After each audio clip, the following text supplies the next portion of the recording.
ಮಲೆನಾಡು ಮರೆಯಲಾಗದ ನೆನಪು. ಮಳೆಗಿಂತಲೂ ಚಿಕ್ಕದಾಗಿ ಕಾಣುವ ಹಂಚಿನ ಮನೆಗಳು. ಒಂದೊಂದು ಕತೆ ಹೇಳುವ ನದಿ, ಗಾಳಿ, ಹಳ್ಳಿ, ಗಿಡ, ಮರ, ದಾರಿ, ಬೆಟ್ಟ, ಮೋಡಗಳು. ಮಳೆಬಿಲ್ಲು ನಿಂತಿದೆ. ಮೋಡದೊಡನೆ ನೃತ್ಯ ಮಾಡುವ ಆಗಸದ ಗಾಳಿ ಬೀಸುವ ಜೋಗುಳವ ನೋಡೋಕೆ ಮಲೆನಾಡು. ಇದು ಕೇವಲ ಒಂದು ಸ್ಥಳವಲ್ಲ, ಒಂದು ಸದ್ದು, ಮೌನದಿಂದ ಹುಟ್ಟಿದ ನೋಟ, ಹಕ್ಕಿಗಳ ನಿಶ್ಶಬ್ದ ಕವಿತೆಗಳು. ನೀರಿನ ಜುಳುಜುಳು ಶಬ್ದನಾದದಲ್ಲಿ ಮರದ ನೆರಳು ನಿದ್ರೆ ಮಾಡುತ್ತಿವೆ.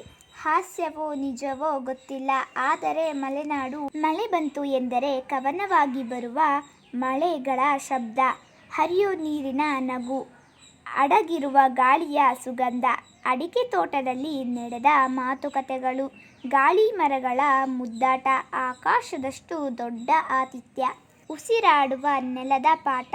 ಒಂದಿಷ್ಟು ಮಳೆ, ಒಂದಿಷ್ಟು ನೆನಪು. ಅಡಿಕೆ ತೋಟ, ಕಾಫಿ ಕಾಡು, ಗಂಧವಿಲ್ಲದಿದ್ದರೂ ಘಮಗೊಳಿಸುವ ನಮ್ಮ ಮಲೆನಾಡು. ನಮ್ಮ ಐಶ್ವರ್ಯ. ಮಳೆ ಮಳೆ ಮಳೆ. ಹಸಿರು ಗಿಡಗಳ ಮುದ್ದಾದ ನಗೆ.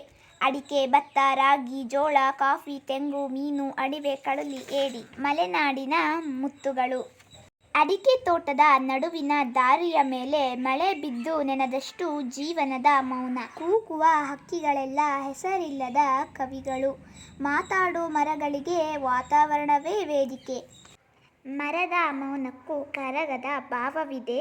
ನೀರು ಹರಿದು ಹೋಗುತ್ತಿದೆ. ನಮ್ಮ ಮನಸ್ಸು ಖಾಲಿಯಾಗುತ್ತಿದೆ. ಈ ಹಸಿರಲ್ಲಿ ಬೆಳೆದಿರುವ ಫಲ ನಮ್ಮ ಭವಿಷ್ಯದ ಊಟವೋ ಬೆಳಗಿನ ನೆನಪೋ. ಮಲೆನಾಡು, ನಮ್ಮ ಮಲೆನಾಡು.